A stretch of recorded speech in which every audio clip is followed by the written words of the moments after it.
Milagroso. Propongo que Sergio ahora presente el seminario y que Claudia presente al ponente.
Hola, muy buenos días a todos, todas, todes.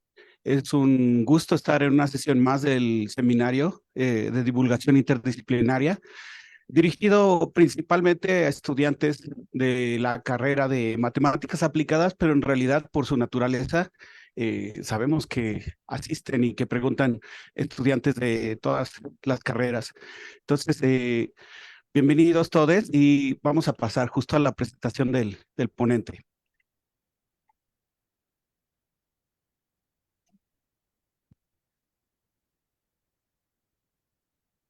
Muchísimas gracias, Sergio. Pues el día de hoy me da muchísimo gusto que contamos con la presencia del doctor Serafín Martínez Jaramillo. Él es actuario egresado de la Facultad de Ciencias. Su doctorado es en finanzas computacionales por la Universidad de Essex. Actualmente es gerente de análisis y políticas de riesgos ambientales y sociales en el Banco de México y el día de hoy nos va a platicar acerca del análisis de escenarios climáticos y de pérdida de biodiversidad para México. Serafín, muchísimas gracias. Adelante.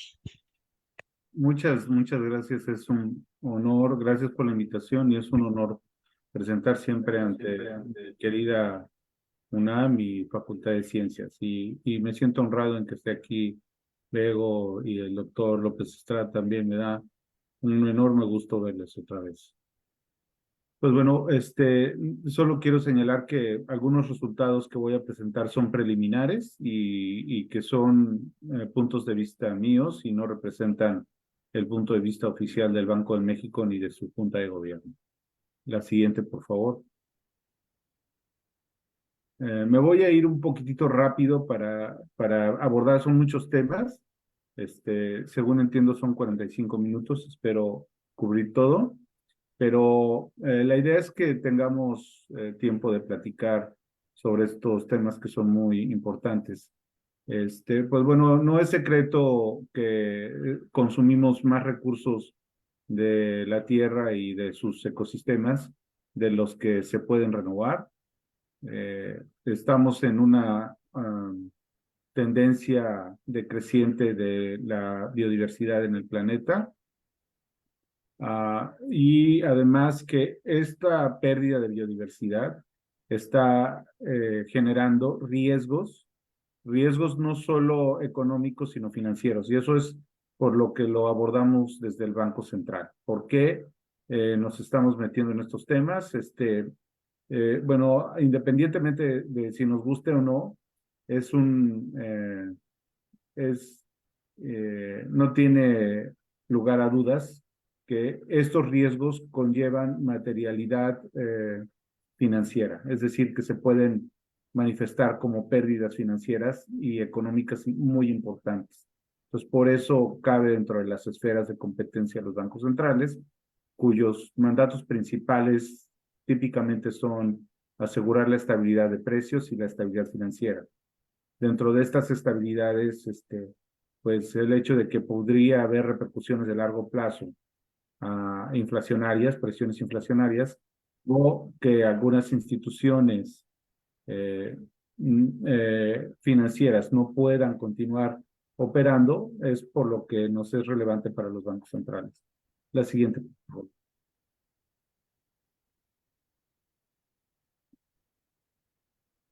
Ajá, bueno, los riesgos financieros relacionados con la pérdida de biodiversidad y de naturaleza se pueden dividir en dos categorías.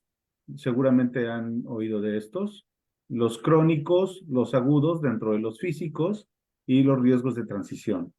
Los riesgos físicos son que ante la presencia de un evento físico de pérdida de naturaleza, se presenten estos dos tipos de riesgos. El crónico es el que se va a materializar y de ahí en adelante ya no va a mejorar, sino que va a quedar así esta situación. Y el agudo es cuando ocurre un evento catastrófico y que tiene implicaciones financieras y económicas inmediatas, ¿no? Aquí vienen algunos ejemplos. Y los riesgos de transición se refieren a que en caso de que haya una implementación de políticas para proteger y restaurar la biodiversidad, algunas actividades económicas y las empresas que se desempeñan dentro de estas actividades económicas vean afectados el valor de sus activos. No solo los activos físicos, sino los activos financieros. De nuevo, esto dentro de la esfera de los bancos centrales. Entonces, estos cambios de políticas, pero también pueden ser cambios de preferencia de los consumidores, que son también muy importantes, o preferencias de los participantes en el mercado. Esto es con biodiversidad. La siguiente, por favor. Esto lo deben haber oído mucho yo para cambio climático, pero a mí me gustaría hacer el énfasis en la biodiversidad porque es una crisis de la que no se habla tanto como de cambio climático, pero para mi parecer es más importante que la de cambio climático, porque probablemente, no quiero decir que esto sea así, pero probablemente podríamos vivir en un mundo más caliente, pero en un mundo sin acceso a servicios ecosistémicos, ahí seguro que no. Un ejemplo es lo que pasó en Monterrey con la crisis hídrica, y esto solo puede ir empeorando, ¿no?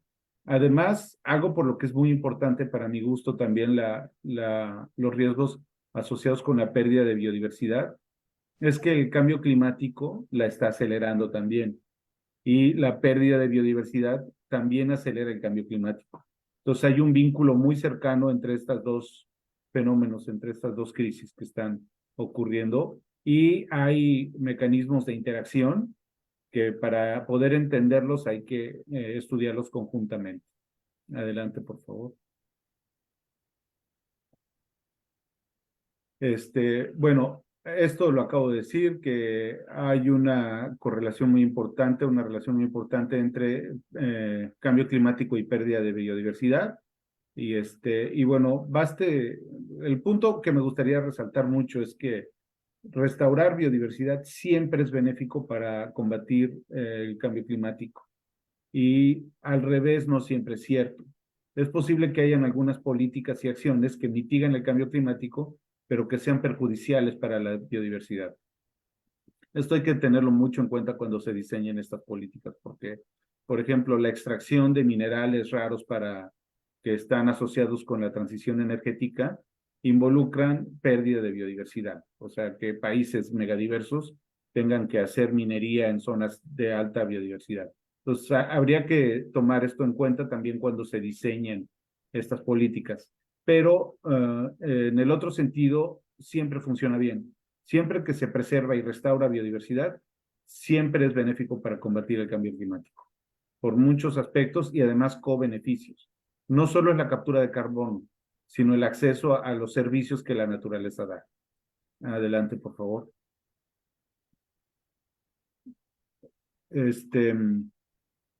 Bueno, de nuevo, esta lámina es solo para reflexionar acerca de la relación que existe entre el cambio climático y la pérdida de biodiversidad. Entonces, podemos brincar, por favor, a la siguiente. Ahora, ¿por qué es importante hacer análisis de escenarios para la pérdida de biodiversidad? Seguramente deben haber escuchado el análisis de escenarios para cambio climático. El IPCC, el Panel Intergubernamental de Cambio Climático, publica muchas cosas sobre cambio climático y análisis de escenarios. Hay muchos menos estudios en cuanto a pérdida de biodiversidad. De hecho, apenas se están desarrollando las herramientas porque es mucho más complejo hacer análisis de escenarios de pérdida de naturaleza. Pero ¿por qué hay que hacerlos? Yo sostengo que las dos situaciones por las que hay que hacerlos, una es por la tendencia que existe ahorita de caída de biodiversidad. Esto quiere decir que si tomamos una foto ahorita, no sabemos cómo vamos a estar en el futuro. Esa es una. Y además de que el pasado es mal predictor de lo que podría pasar en el futuro. Entonces, hay que usar otro tipo de herramientas. Y segundo, porque si en consecuencia se empiezan a diseñar políticas para proteger la biodiversidad, hay que analizar qué podría pasarle a las actividades económicas y a los valores, a los activos financieros y a las compañías. Eso tampoco lo podemos hacer con información pasada, hay que hacerlo con una vista prospectiva. Y para esto sirve el análisis de escenarios. Adelante, por favor. Bueno, este es un cuadro muy triste. Esto es con datos de un coautor mío, de datos de la Conavio. Y aquí podemos ver la evolución del capital natural en México de 1985 a 2021. Y el color verde significa ecosistemas más sanos. El color rojo es malo. Entonces, bueno, ahí hay pérdida de biodiversidad y de capital natural, ¿no?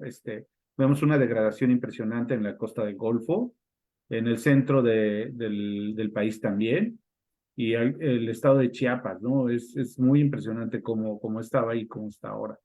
Entonces, bueno, malas noticias, ahí vemos que cambió Cancún, Tulum, de un verde bonito a un naranja y palideció el verde alrededor, ¿no? Entonces, esto es importante porque es a lo que me refería con la tendencia decreciente de la biodiversidad en México. Y el punto más importante, por lo que nos preocupa esto desde el punto de vista económico, es que esto implica que estamos poniendo en riesgo la viabilidad como país del desarrollo sostenible. No hay actividad económica que no se realice con base en servicios ecosistémicos. Y estamos acabando con estos servicios ecosistémicos y en consecuencia estamos poniendo en riesgo la posibilidad de tener una economía sostenible. No hay economía sostenible sin acceso a servicios ecosistémicos. Entonces, cuando hablemos de sostenibilidad es importantísimo tener en cuenta esto. Adelante, por favor. Bueno, este es el cambio y ahí se ven los lugares donde el cambio ha sido más grande. Ha habido pequeñas ganancias, pero marginales, ¿no? Adelante, por favor. Y esto es por estado. Este es muy interesante. Entonces, pueden ver, estas son las distribuciones en diferentes años. Este índice lo calcula un colega de la Conavio. Entonces, pueden ver, por ejemplo, el caso de Quintana Roo, con una distribución que estaba principalmente hacia la derecha, hacia el 1, que 1 es alto capital natural, se ha ido moviendo paulatinamente hacia la izquierda, ¿no? Y hay algunos estados que son un desastre, como Tabasco, Tamaulipas, Tlaxcala, la misma Ciudad de México, el Estado de México, Durango, bueno, ahí se puede ver. Y hay algunos estados como Baja California Sur que se han mantenido de ese lado de la distribución, pero Baja California, que es la del norte, pues un desplazamiento también muy triste de ver, ¿no? Ahora, la zona industrial del centro del país, como se puede ver, está toda pegada hacia el lado izquierdo, todas sus distribuciones. Este índice se puede calcular a nivel municipal, a nivel estatal y a nivel nacional. Por eso se pueden hacer estas gráficas. Adelante, por favor. Bueno, entonces, aquí, hay un tipo de trabajos que es muy sencillo hacer, que es vincular lo que ven en la parte izquierda son los activos financieros en el sistema financiero. Son títulos arriba y abajo créditos. En medio ven la actividad económica y a la derecha ven los servicios ecosistémicos de los cuales dependen estas actividades económicas. Dependen mucho, tiene una dependencia alta o muy alta. No estamos graficando la dependencia media o baja y muy baja. Entonces, estos dependen de manera crucial, estas actividades económicas, de los servicios ecosistémicos que están en la derecha, que es agua, protección contra inundaciones, fibras y materiales, regulación climática, polinización, control de plagas, bueno, ahí los pueden ustedes ver, ¿no? Y aquí están las actividades económicas. Entonces, como se puede ver, hay actividades económicas que dependen de muchos servicios ecosistémicos o hay servicios ecosistémicos de los cuales dependen muchas actividades. La siguiente lámina también es interesante porque aquí lo que estamos viendo es el impacto. Estas son las actividades económicas que tienen impactos altos y muy altos en los servicios ecosistémicos. Entonces, de nuevo, en el lado izquierdo los activos financieros, en el centro tienen las actividades económicas y en el lado derecho tienen cómo impactan a los servicios ecosistémicos a través del uso del agua, de la contaminación del suelo, contaminación del agua. Entonces, con esto terminamos la parte de servicios ecosistémicos. Estamos desarrollando en un grupo de bancos centrales una metodología para hacer análisis de escenarios. Todavía no está, pero en cuanto se tenga el reporte se los comparto con mucho gusto. Adelante, por favor. Pasemos a esta gráfica me gusta porque aquí lo que hicimos también son ejercicios muy simples, pero sirven para que lo que pretendemos es que el sistema financiero internalice estos riesgos y que no solo, que ya pueden tener información a través de la Conavio y análisis muy simples para que ellos puedan decidir cuándo su actividad de inversión y crediticia tiene un impacto negativo o no en los servicios ecosistémicos. Entonces, lo que ven en el lado izquierdo son los cuartiles de la distribución del capital natural, de este índice de biodiversidad. En el lado, ahí están los cuartiles, y el tamaño está de acuerdo con la cantidad de dinero que está invertido en ellos, ¿sí? Entonces, el cuartil más alto de capital natural, afortunadamente, tiene el tamaño más chico. Esto quiere decir que no hay mucho dinero ahí. Pero, desafortunadamente, este capital natural se podría ver amenazado porque estas actividades económicas que vemos que están identificadas tienen impacto negativo alto o muy alto. Por eso es importante. Entonces, obviamente, donde no hay mucho capital natural ya, hay mucho dinero invertido. Esto también tiene que ver con la localización de las actividades económicas. De hecho, la mayoría del crédito y de los activos financieros se concentra en las ciudades. Por eso se ve ese sesgo tan grande. Adelante, por favor. Voy un poco rápido, pero insisto, por favor, deténganme si quieren platicar de algo. Vamos a la parte ahora climática. En la parte climática sí hay mucho trabajo ya hecho, ¿no? Ahora, hay preocupación porque las políticas climáticas tengan consecuencias no deseadas en la economía y en el sistema financiero. Y además existe el riesgo de una transición desordenada a economías bajas en carbono. Y es muy importante que se haga una evaluación adecuada del riesgo que esto conlleva.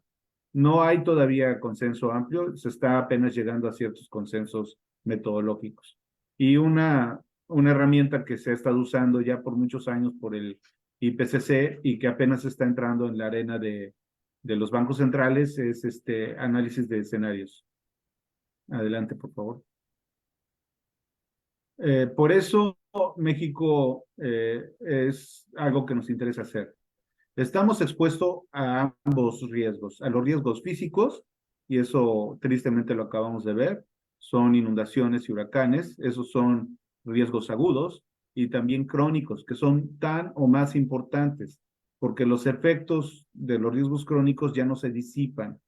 Llegan, se materializan, se instalan y ya nos quedamos así, ¿no? Y esto es aumento de temperatura, subida de nivel del mar, estrés hídrico crónico también, y en consecuencia menor rentabilidad agrícola. Esos son los tipos de riesgos crónicos asociados al cambio climático.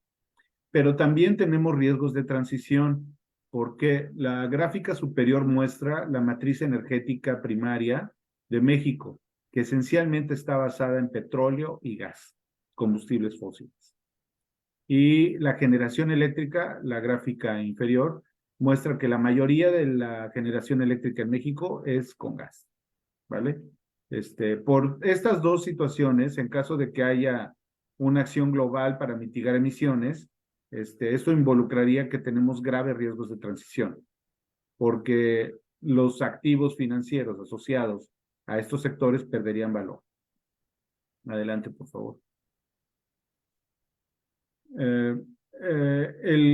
Este trabajo que les voy a presentar está arropado dentro del Comité de Finanzas Sostenibles, que fue creado dentro del Consejo de Estabilidad Financiera, donde se reúnen todas las autoridades financieras de México y también el sector privado para discutir temas de finanzas sostenibles. Entonces tiene estos 5 grupos de trabajo: la taxonomía sostenible, que deben haber escuchado, impulsada desde Hacienda; la movilización de capitales, muy importante también, impulsada desde la CONSAR; la medición de riesgos ESG es responsabilidad del Banco de México, y dentro de ese grupo es donde se desarrolla este trabajo; adopción de estándares de revelación de información y los estándares del ISSB. Esos estándares, los dos últimos, son sobre divulgación financiera que las empresas van a tener que hacer, relacionadas con cambio climático y con pérdida de biodiversidad. La siguiente, por favor. Bueno, se aprobó el análisis de escenarios, este comité, y eso es importante porque eso significa que hemos estado embarcados en este trabajo ya un buen número de meses. Adelante, por favor. El análisis de escenarios se realiza desde una organización que se llama la NGFS, Network of Central Banks and Supervisors for Greening the Financial System. Es una red de más de 100 instituciones internacionales, entre bancos centrales y supervisores, el Fondo Monetario, Banco Mundial, todo el mundo está ahí. Y tienen una suite de modelos para hacer análisis de escenarios. 3 modelos de evaluación integrada, que están en la parte superior izquierda.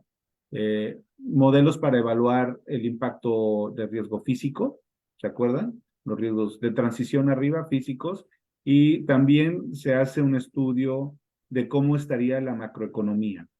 Entonces, esto se hace con un conjunto de modelos, ¿sí? Y en cambio, nosotros en México solo usamos un modelo de evaluación integrada, explicaré por qué; un modelo de análisis de riesgos físicos, también explicaré por qué; y un modelo macro, que no es el modelo macro mismo de la NGFS. Bueno, platico rápidamente. Usamos GCAM y no los otros dos, porque en GCAM México está desagregado como una región individual. No es lo mismo que nos metan con América Latina, como los otros dos modelos, y que de ahí nosotros tratemos de hacer análisis de riesgos de transición. Es mejor que esté modelado México explícitamente, y GCAM nos tiene modelados. En cuanto al modelo ClimRisk, es desarrollado por un colega de la UNAM, del Instituto de Investigaciones de Ciencias de la Atmósfera y la Universidad Libre de Ámsterdam. Es un trabajo conjunto.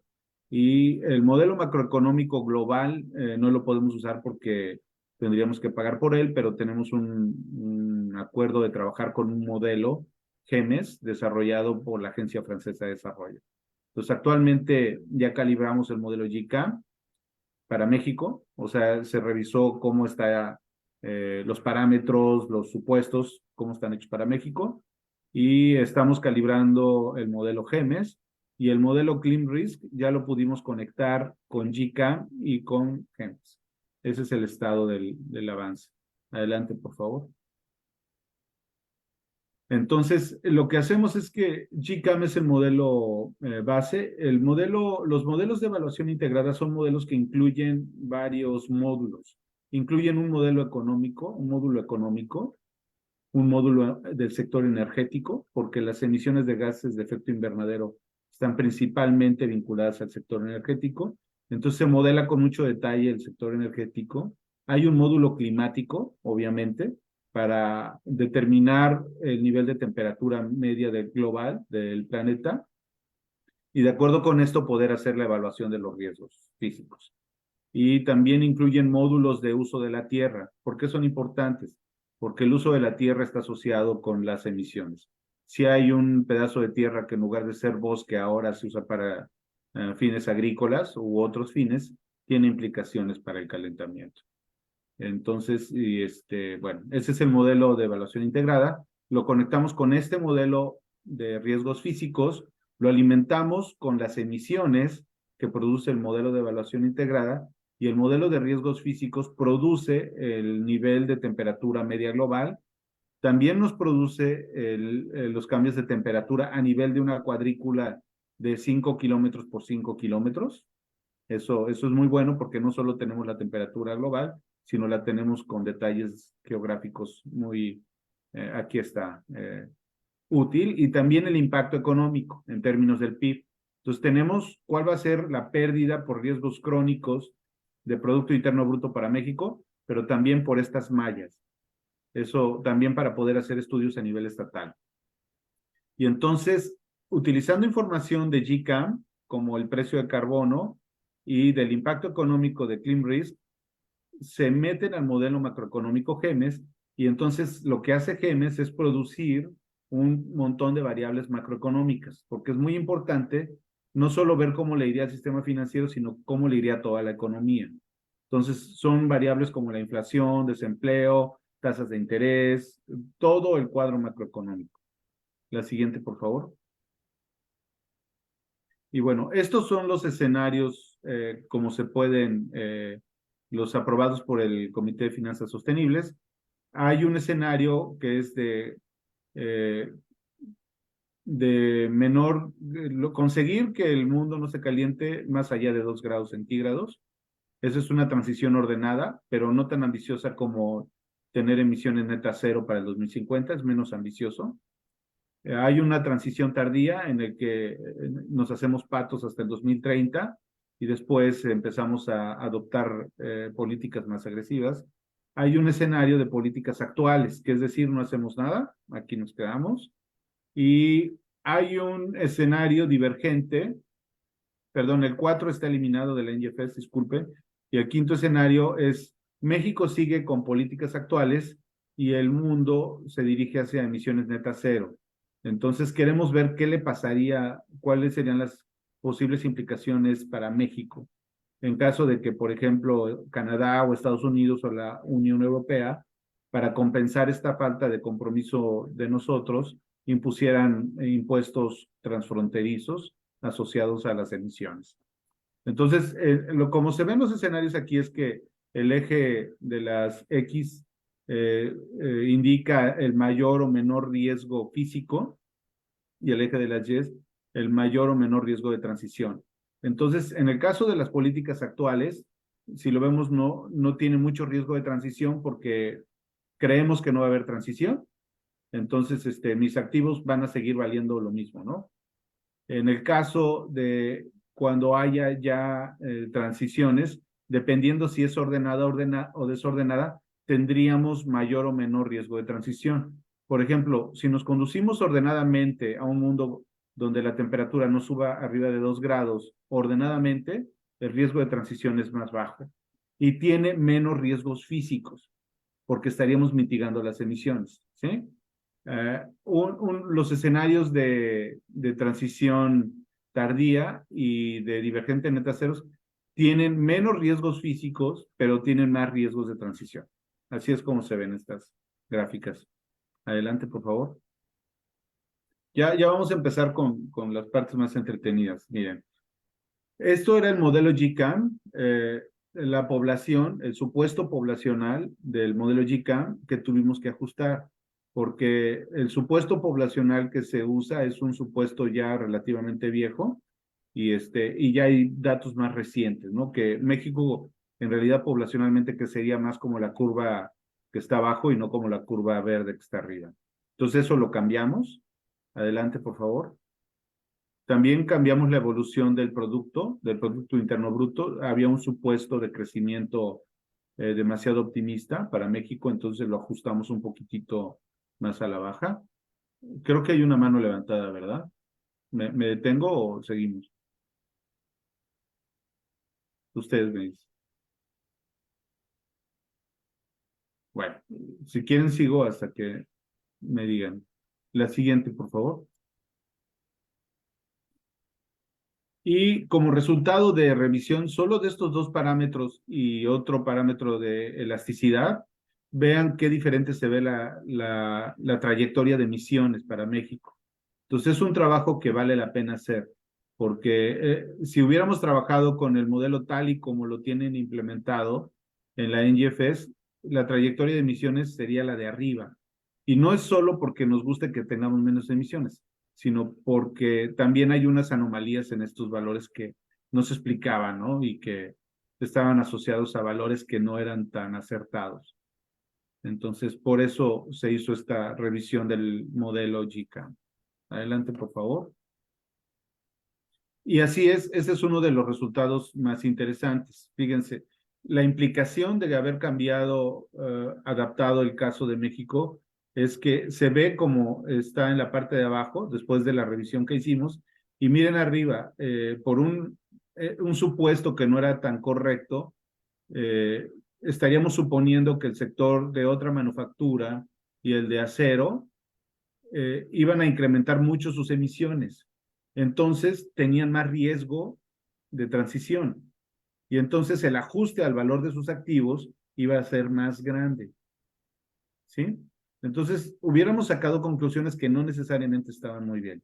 Entonces, el ejercicio de haber revisado el modelo y los parámetros y los supuestos fue muy útil para nosotros en el banco. Y de nuevo, estos son tipos de modelos que no usamos típicamente en el Banco Central. Son modelos que usan más gente del IPCC o de la Agencia Internacional de Energía. Adelante, por favor. Bueno, y estos son dos escenarios en los que se ve ya la posibilidad de tener emisiones negativas. ¿Esto cómo? Si el sector eléctrico nos ponemos a trabajar y conseguimos que mitigue sus emisiones no solo con energías renovables, solar y eólico, sino también usando como combustible biomasa. Esto es lo que podría pasar. Y el ajuste es más o menos drástico, se ven muy parecidos, pero sí hay diferencias, dependiendo si nos hicimos patos hasta el 2030, como es la superior, o si empezamos a batir emisiones antes. Adelante, por favor. Este es muy interesante. Esta es la energía eléctrica en políticas actuales. ¿Cómo evolucionaría el sector eléctrico? Y si se fijan, el gas obviamente sería la forma dominante de generación, pero es interesante ver que el sector solar y eólico sí crecerían a pesar de que no hubieran políticas de mitigación. ¿Por qué?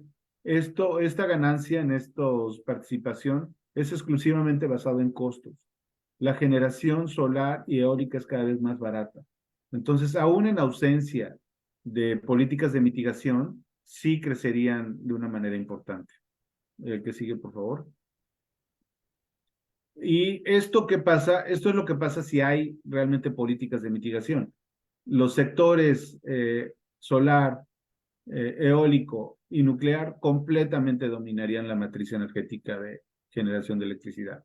Esto es lo que te da el modelo, pero no es un resultado tan obvio porque el modelo está optimizando para todos los mercados, para todos los precios, para los diferentes tipos de uso de suelo. Entonces es un modelo que realmente hace muchas cosas, aunque la salida se puede interpretar con relativa lógica. Pero lo importante que aquí sucede es que los activos financieros asociados con la generación eléctrica utilizando gas se verían afectados. Son los que recibirían choques más grandes. Son para los que el mercado financiero debería de tener más ajustes. son los que tienen más riesgo de transición. ¿Ok? La que sigue, por favor.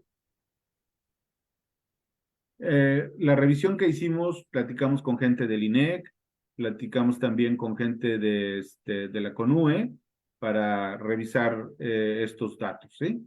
Adelante, por favor. El sector de transporte también es muy interesante. Miren, parecería que al inicio del estudio, bueno, los datos reales nos indican que más o menos comparten las emisiones el sector de carga y el sector de pasajeros en políticas actuales. Pero a largo plazo, el que domina completamente es el sector de carga. Estos resultados no son tan triviales. No los hubiéramos nosotros deducido si no tuviéramos el modelo, ¿no? Ahora, estos modelos están alimentados con eficiencia, con cuánto se está transportando de carga, cómo crecería la población, la demanda de alimentos, etcétera. Y esto es un modelo global. Esto quiere decir que México además está conectado a Estados Unidos, Canadá, Europa, por la red internacional de comercio. Entonces, todo esto está pesado. Adelante, por favor. ¿Qué pasa cuando hay mitigación? Es muy interesante que el sector, de nuevo, de carga carretero, es más difícil de abatir las emisiones porque la opción eléctrica para autobuses, camiones de este tamaño es más difícil que para el transporte de pasajeros. Es más factible tener autos eléctricos para transporte de pasajeros que de carga. Aún así, a partir de cierto punto estaría disponible la tecnología y se terminarían de abatir las emisiones, ¿no? Más rápidamente. Adelante, por favor. Bueno, hay diferencias, parecen chicas, pero son importantes, sobre todo porque dependiendo del tipo de transición, va a ser el golpe que van a recibir mis activos, ¿no? Adelante. Ahora, estos modelos también registran el cambio de uso del suelo. Entonces, esta es simplemente la diferencia entre el uso del suelo en políticas actuales y el uso del suelo en una transición menor a 2 grados. Entonces, lo que está arriba es que es más grande en políticas actuales y lo que está debajo del eje es que es más grande en menos de 2 grados. Entonces, en políticas actuales hay más pastura, ¿no? Hay otra tierra arable, hay bosques manejados y que no son manejados. Cuando hay una transición, hay que dedicar más espacio para los cultivos y para el bosque y para la biomasa. ¿Se acuerdan que la electricidad recurría a la biomasa para generar emisiones negativas? Necesitamos tierra para la biomasa. A lo que me refería también al principio, ¿se acuerdan que dije que están interconectados la pérdida de biodiversidad y cambio climático? Aquí se ve. Mitigar emisiones implica cambio de uso de suelo para sembrar y cultivar biomasa. Eso no son tan buenas noticias para la biodiversidad. ¿Sí? Entonces, de nuevo, estos modelos nos permiten ver que esto pasaría. La que sigue, por favor. Esta es una diferencia entre una transición, entre políticas actuales y una transición tardía. Vean cuánta más biomasa hay que usar para poder conseguir mitigar las emisiones por hacernos patos hasta el 2030. Entonces, tiene implicaciones de biodiversidad importantes. Hay mucha más tierra que hay que dedicar a biomasa. La que sigue, por favor. Ya vamos a llegar a la parte un poquitito más matemática. Aquí se pueden también ver las diferencias. Serafín, Sí, te quería preguntar algo. sí, por favor. Aquí no está contemplado, digamos, la parte animal, la crianza de los animales, porque eso también tiene complicaciones, ¿no? Parece, según estuve en una plática de un biólogo, que la cantidad, pues, de espacio que ocupa el ganado es tremenda en la tierra, ¿no? Entonces, que eso hace que también, pues, influya en la biodiversidad y que juega un papel muy importante. Y no veía yo en nada de esto que se tomara en cuenta la parte del ganado, ¿no? Sí, Que es parte de la alimentación. Claro que No sí, sé, sí, no sí, sé en tienes toda la dónde la razón. tienen. Si lo regresas, por favor, me regresan la lámina. Ajá. Estaría en la parte que hay que dedicar más a los cultivos y a la tierra arable, en la pastura. Si se fijan en políticas actuales, hay más pastura. ¿Por qué? Porque no hay mitigación de los gases de efecto invernadero asociados con la agricultura. Tienes razón. El criar ganado vacuno, bueno, bovino, creo que le dicen, y tiene muchas emisiones. Es una de las fuentes principales, además de que dejas de capturar carbono por quitar espacio a ecosistemas naturales. Entonces, sí está ahí en esa parte de la pastura, y de hecho tuvimos un resultado muy interesante. En el escenario este que les platico que México juega el Free Rider y que el mundo se va a net zero, detectamos que México no conserva las emisiones, sino que las sube. Dijimos, bueno, ¿por qué está pasando esto? Porque algunos países hacen el outsourcing de sus emisiones a México. ¿Y qué es lo que les sembramos? ¿Qué es lo que les cultivamos? Pues ganado bovino y más lácteos, a costa de nuestra biodiversidad, pero no solo eso, también a costa de mayor uso de agua. El agua es un recurso muy escaso. Actualmente en México el 40% de los municipios vive con estrés hídrico, ya. Entonces, en presencia de cambio climático, vamos a tener más estrés hídrico.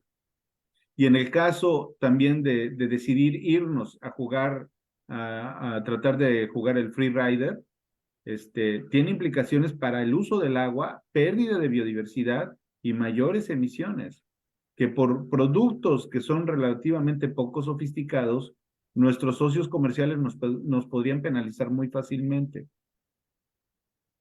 Pero sí, sí está reflejado y por eso hay que ver con detalle. Digo, ya no los traigo aquí, pero también tenemos aquí las gráficas de demanda de carne, de demanda de lácteos, y no solo, insisto, no solo las mexicanas. Donde crece México en este otro escenario es en las exportaciones. Por eso es tan importante tener este tipo de modelos que son tan grandes, pero que son globales. Si no, estas implicaciones se nos escaparían. Pero es muy buen punto, luego sí lo capturan, afortunadamente. Lo que decía este cuate es que ya no hay modo de producir más, reproducir más ganado vacuno, Sí, porque se comería la biodiversidad, ¿no? De sí, alguna manera requieren de grandes espacios, sí. no solo, aunque los tuvieran parados, ¿no? Sin que se movieran, no hay modo de producir carne para toda la población, pues, aunque tuviéramos dinero, No, no, porque la no lo parte hay. de biodiversidad se echaría a perder. Sí, claro, y eso lo podemos ver aquí. Por ejemplo, en este escenario no, pero hay otros escenarios en los que, es más, aquí se ve, están los bosques arriba, bosques sin manejar y bosques manejados. Esos desaparecen abajo. Sí se ve, por sembrar biomasa, para mitigar las emisiones. Entonces, de nuevo, estos modelos también puedes ensayar estas políticas. ¿Qué pasa si ponemos límite al cambio de uso de suelo en áreas naturales? Entonces, ahí se va a crear otra configuración, los precios probablemente de alimentos subirían, lo cual traería efectos inflacionarios. ¿Sí se explica? Entonces, insisto, por eso hay que usar este tipo de trabajos. Insisto, no son los modelos que se usan en los bancos centrales, pero son muy informativos.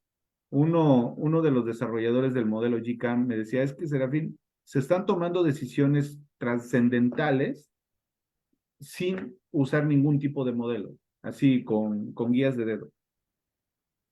Entonces, sí nos pueden criticar lo que quieran para estos modelos que son lo que tú quieras, pero ahorita hay mucha gente que está tomando decisiones trascendentales sin recurrir a ningún tipo de modelación.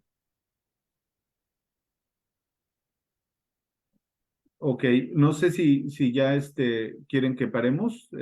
Tenía un par de láminas más, si quieren las vemos muy rápido y ya paro para que si quieren preguntar.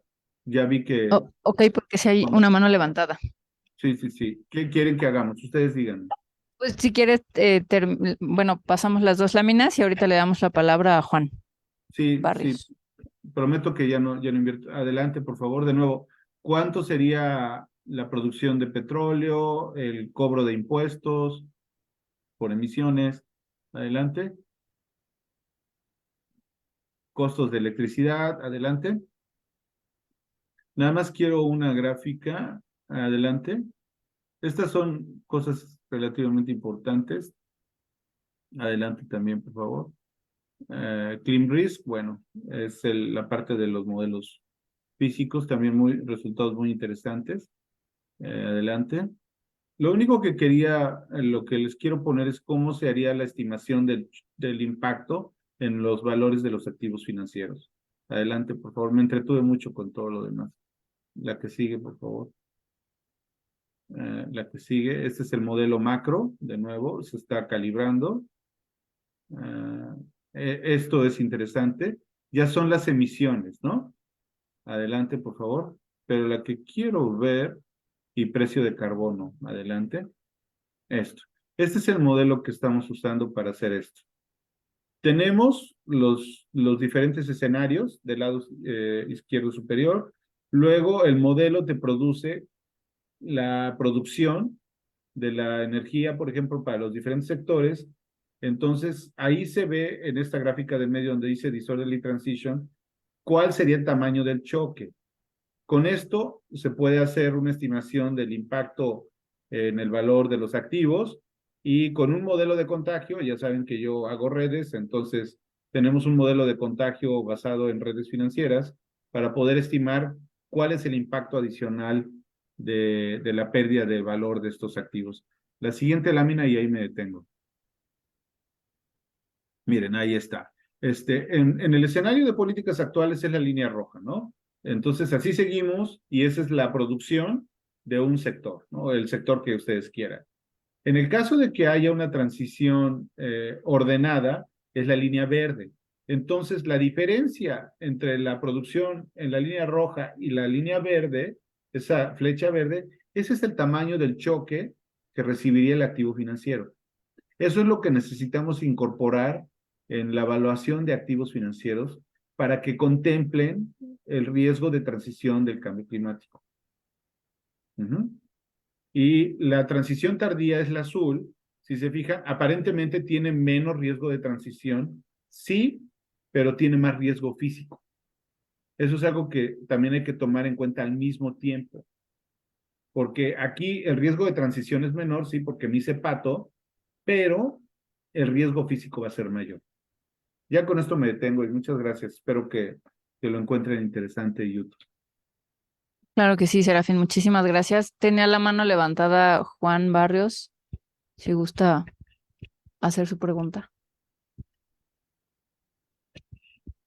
Hola, mucho gusto, Serafín. Yo también trabajo en la Conavio, pero en otra parte. Yo no sabía que colaborabas con gente por acá.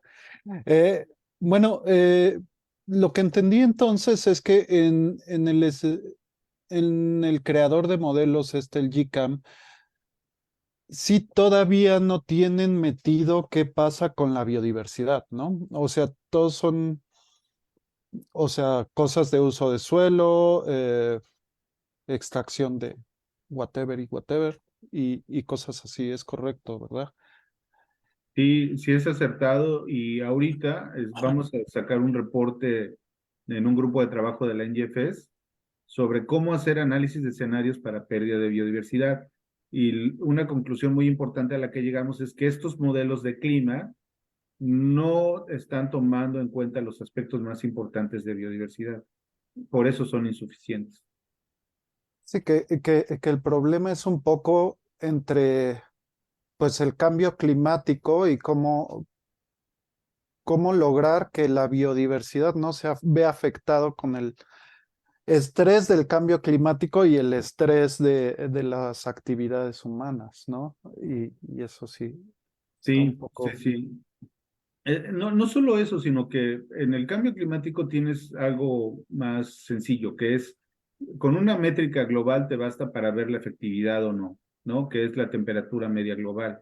En el caso de biodiversidad, la biodiversidad es geográfica, específica de manera geográfica. Es decir, que depende del país, de la región, del lugar donde estás hablando de manera efectiva. Entonces, es más complejo, es mucho más difícil. Ahí era cómo se transmiten los choques al resto del sistema financiero. Pero sí tiene razón, o sea, primero, no tenemos esta métrica única, la dimensión geográfica juega un papel muy importante y hay muchas métricas para medir biodiversidad, pero ninguna todavía aceptada a nivel global homogénea y además no existe para todos los países. México tiene muy buena cobertura gracias a la Conavio, gracias al trabajo de mi coautor Franz Mora, que lo debes de conocer muy bien, pero no es lo mismo para el resto de países del mundo. Es más, somos una excepción honrosa gracias a la Conavio. Bueno, o sea, la Conavio tiene muy buenos datos, pero sí, bueno, sí Sí. hay cosas mucho más amplias en otros países. Por ejemplo, si ves la cantidad de datos que tienen los americanos, tienen tapizado ¿cómo se llama? Su mapa. Incluso el gran problema con los datos de Conavio luego es algunos sesgos que se tienen en cuestión de acceso, bueno, de que justamente muchos de nuestros registros ya se encuentran cercanos a zonas de influencia humana.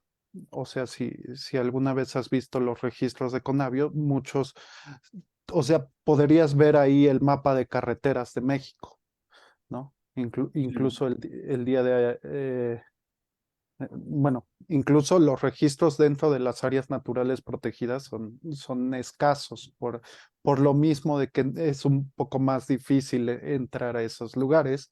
Y entonces sí tenemos esa escasez, ¿no? Sí, sí, claro, claro, de acuerdo.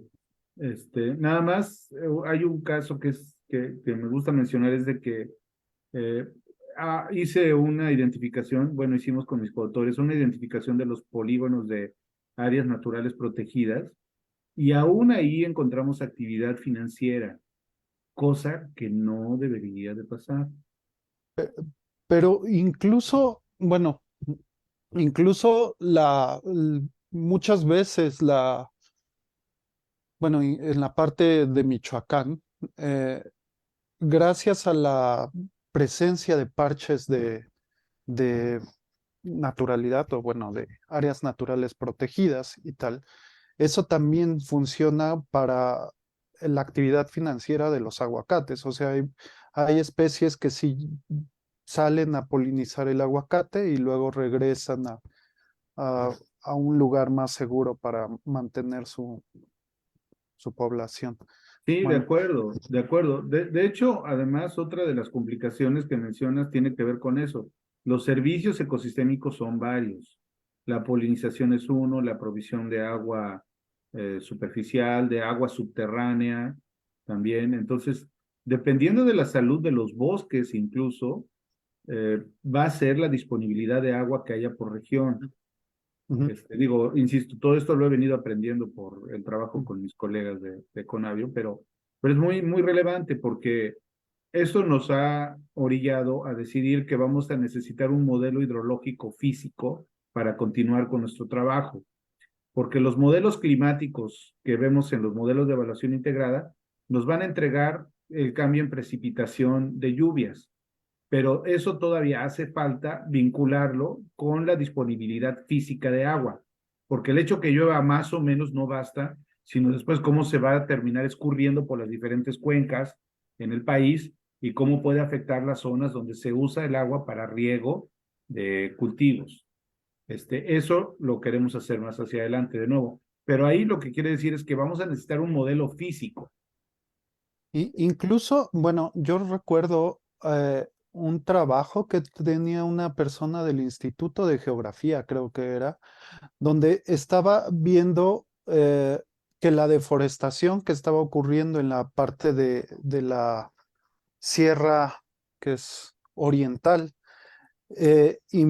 bueno, tiene riesgos, bueno, a la ciudad de mayores inundaciones porque la humedad no se queda atrapada en la Sierra Madre Oriental y además está teniendo una parte de sequías lugar porque no tienes esa barrera de que detenga la humedad y que haga la precipitación. No, y otro caso típico son los manglares. Los manglares son fabulosos para capturar carbono, para protegerte de oleaje, para protegerte de vientos y para que los pececitos se críen y se generen ahí. Tienen todos esos beneficios. Entonces, ¿por qué nos interesa esto de nuevo desde el Banco Central? Porque hay necesidad de transformar la economía, la estructura económica. Eso es lo que tiene que pasar, no solo para mitigar el cambio climático, sino para que se internalice el valor de los servicios ecosistémicos en la actividad económica. Eso es realmente la aspiración a la que, al lugar a donde quisiéramos llegar, Ok. desde el Banco Central, que es nuestra competencia, obviamente. Sí, bueno, es que también, o sea, luego hasta la misma, bueno, mantener un bosque se necesita tener biodiversidad, si no el bosque se vuelve un poco efímero. Sí, y menos resiliente, Ajá. ¿no? Sí, sí, sí. O sea, la biodiversidad está directamente vinculada a los servicios ecosistémicos. Y de nuevo, sin servicios ecosistémicos no hay economía Ujú. y no hay sostenibilidad. Hacia el futuro, hay algunos estados que ya no pueden, ya no van a poder conseguir un modelo sostenible económico. Eso es bien delicado y en el país estaríamos llegando a puntos así. Por eso hay que cambiar la perspectiva clásica de inflación y estabilidad financiera por una vista más amplia de lo que le podría pasar a la economía y de lo que debemos y podemos hacer y del rol que el sistema financiero puede jugar para poder no solo preservar la biodiversidad, sino restaurarla. Yo soy muy necio con esto, no basta con preservar, hay que restaurar. Y ahorita la medida más eficiente, que tiene todo el sentido del mundo para mitigar el cambio climático es restaurar biodiversidad. Si vas a invertir, en lugar de invertir en una máquina que va a capturar carbono del aire, que lo vas a inyectar en el subsuelo, o sea, por Dios, o sea, el mecanismo es mucho más simple, con muchos co-beneficios, con muchos co-beneficios. Ujú. Entonces, es algo que quisiéramos enfatizar en lo que hacemos nosotros en el Banco Central. Oye, y una pregunta nada más última. Su índice ¿cuál índice usan? El de... El de capital natural de Franz Mora, que está compuesto de dos índices, el índice de extensión geográfica y el índice de calidad de ecosistemas. Está en el sitio de la Conavio. De hecho, Franz es coautor nuestro en este artículo. De nuevo, no solo mide la extensión del área natural, sino la calidad del ecosistema. Está Ah, publicado en un buen journal de Franz. ok. Pues Si quieres, muchas gracias. Perdón, no, igual más bien quería preguntarles a los demás asistentes si tienen alguna otra pregunta. Acá.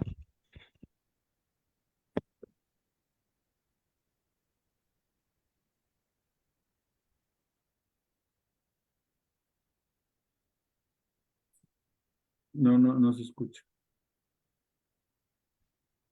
Hola, ¿se escucha? Ahora sí, perfecto. Ah, ok. Buenas tardes. Dos preguntas. Una, hace poco vi una presentación, igual me parece que tiene que ver con el Banco de México y cambio climático, entonces quería ver si tienen algo que ver este trabajo con el del doctor, supongo, Francisco Estrada Porrúa. ¿Está involucrado en el trabajo o son ajenos? No, Francisco es nuestro superasesor de riesgos físicos. Si se acuerdan, dijimos que usamos Clean Risk. Francisco Estrada es el que desarrolló el modelo, es un modelo de evaluación integrada que además es muy interesante porque tiene ahí unas características estocásticas que nos va a permitir indagar un poquitito en las colas de la distribución de cambios de temperatura. Eso es lo que no tienen otros modelos de riesgos crónicos. Entonces, por eso nos gusta, obviamente, muchísimo trabajar con él. Él es el desarrollador del modelo Clean Risk y trabaja con nosotros. Es un asesor, obviamente, sabe mucho más que nosotros de riesgos físicos del cambio climático. Entonces, hay que juntarse con la gente que sabe, igual con la Conavio.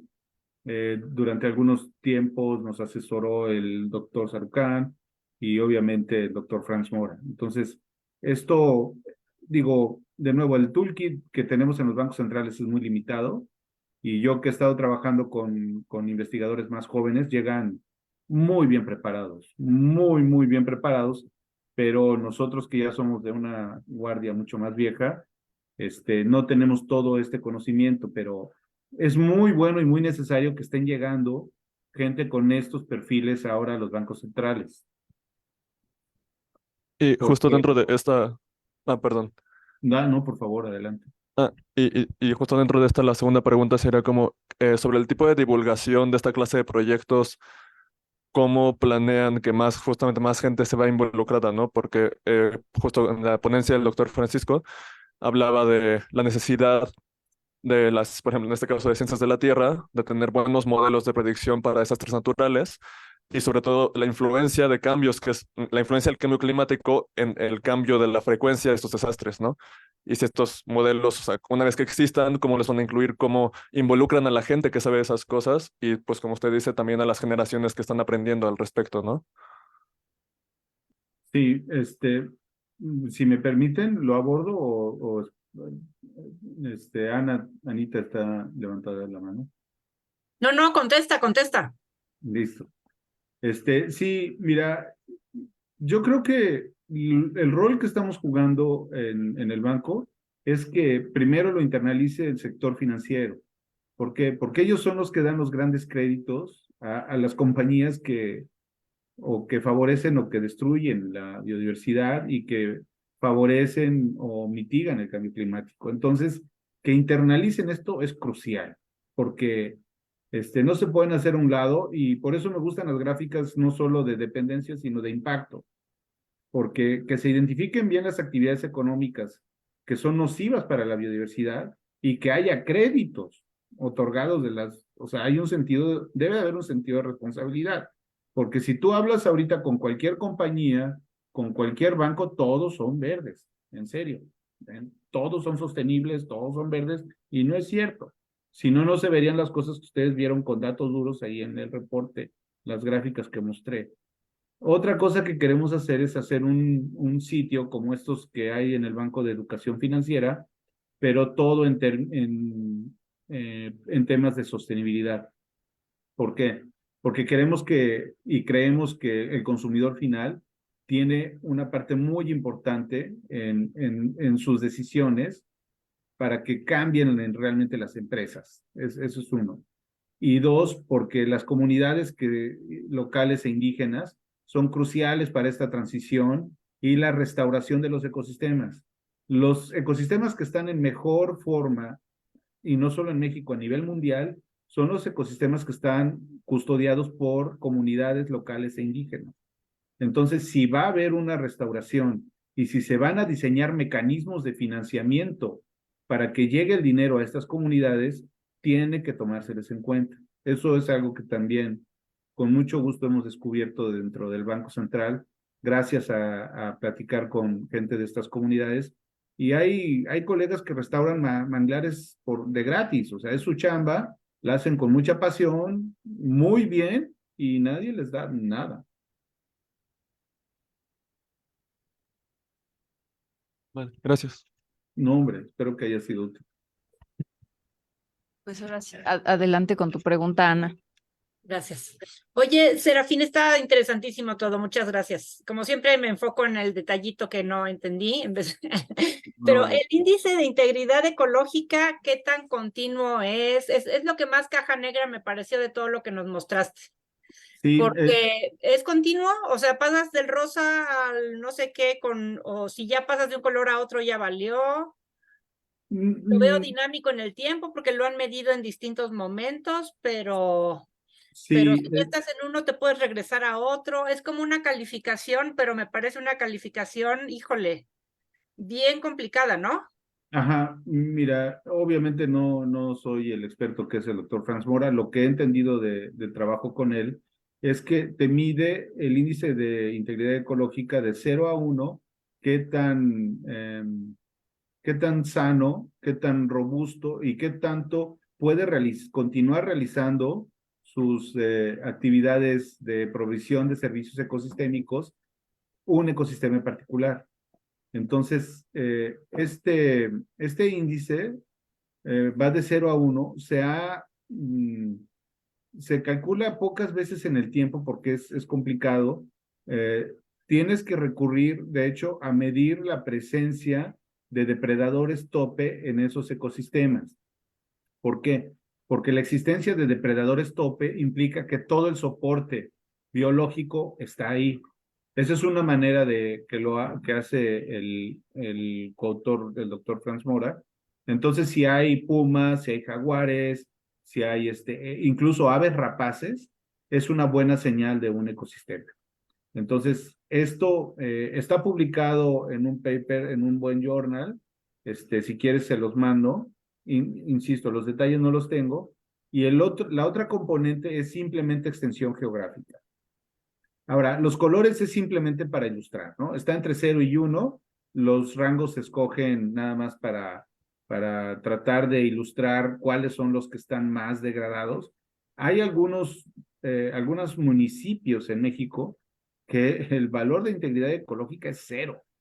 Es decir, ahí ya no hay vida natural, no hay nada. Y la extensión, y son grandes extensiones.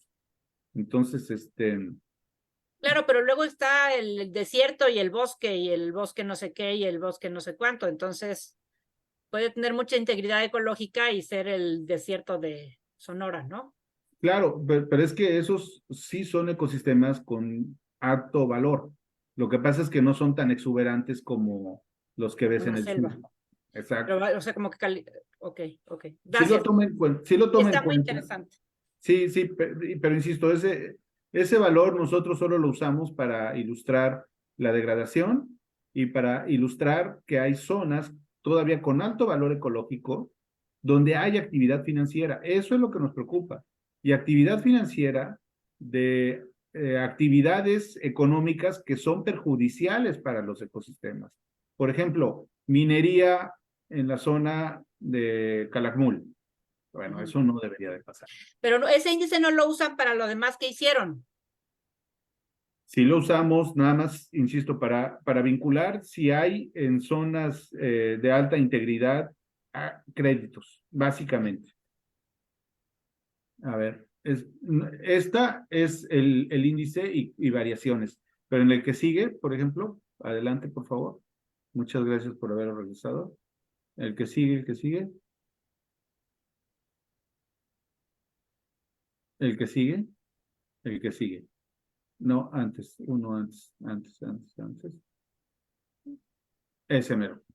Aquí, el vínculo es aquí, el índice de capital natural, que incluye el de integridad ecológica y el de extensión, y si hay actividades económicas perjudiciales para ellos, si hay dinero real ahí. Este es el único vínculo que tenemos. Es decir, hay lana de actividades económicas, por ejemplo, construcción, aquí que está hasta abajo. Sí.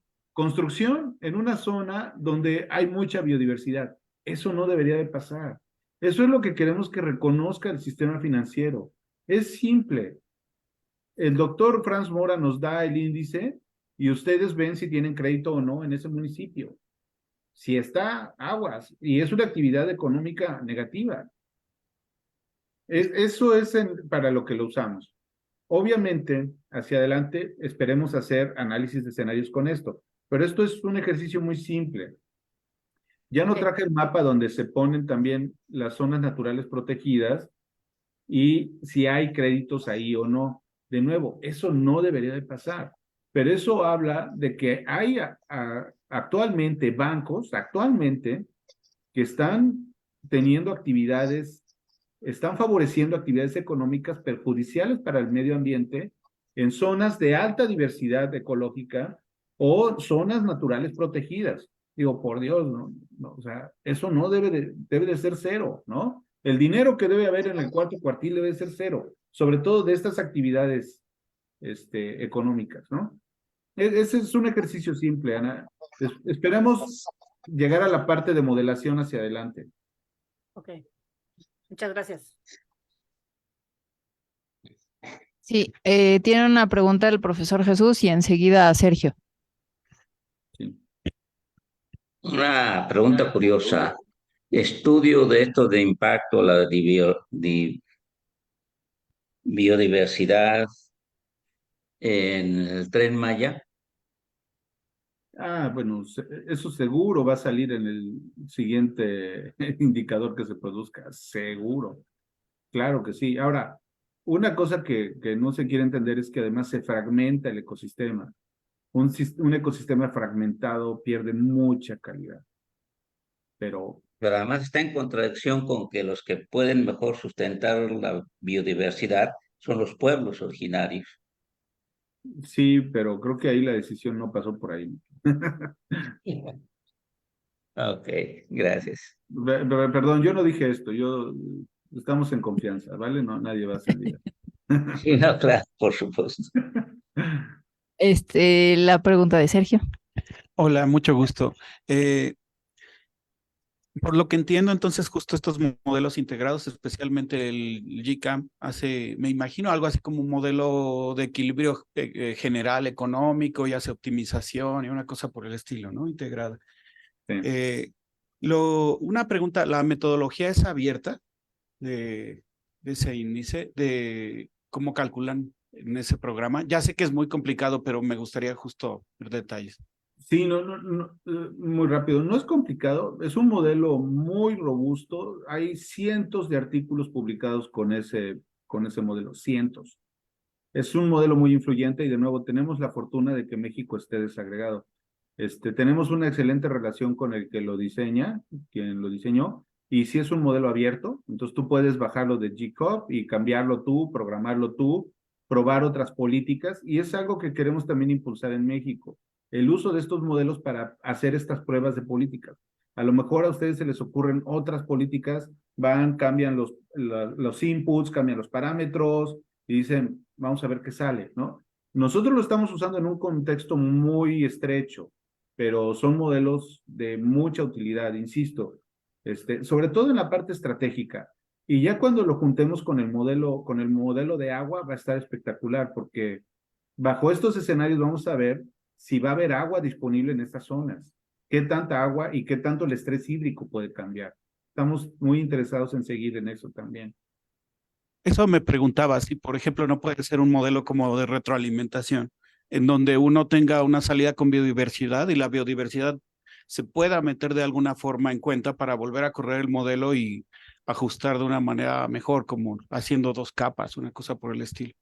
Sí, hay de hecho modelos de evaluación integrada que son específicos para biodiversidad, pero de nuevo, en cuanto salga el reporte, prometo que se lo mando a Claudia, porque tenemos un capítulo completo sobre por qué son buenos, qué tanto pueden modelar el estado actual del trabajo que hay en modelación de modelos de biodiversidad.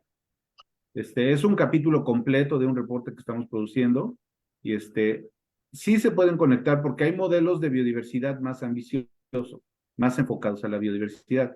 Se trata de hacer como lo que hicimos ahorita con los acoplamientos entre las cosas que algunos modelos hacen bien. Por ejemplo, hay un módulo climático, ese modela el clima global, que es un modelo totote, ¿no?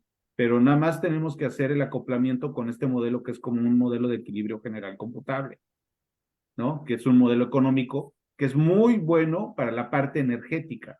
Ahí le trabajan durísimo, es un modelo energético súper bueno. Y además de uso de la tierra, usan otro modelo y para el del uso de agua es otro modelo. Entonces, la idea es estar acoplando estos modelos de una manera que tenga sentido, que sean congruentes, para poder hacerse preguntas no solo de política, sino, insisto, de impacto ambiental y de impacto económico.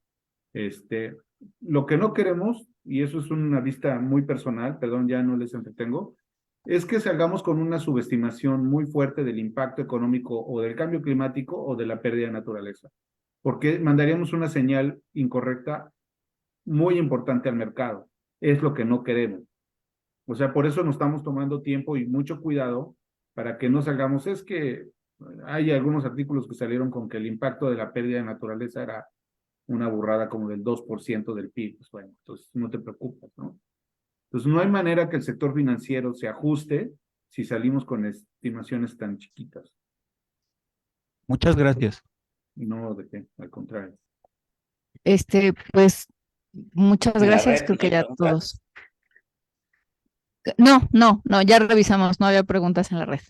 Muchísimas gracias. Pues muchas gracias a todos, muchas gracias, Serafín, por tu plática tan interesante. Esperamos la siguiente con los nuevos indicadores. Y pues bueno, gracias a los presentes en la sala y a los que se pudieron unir a través de Zoom.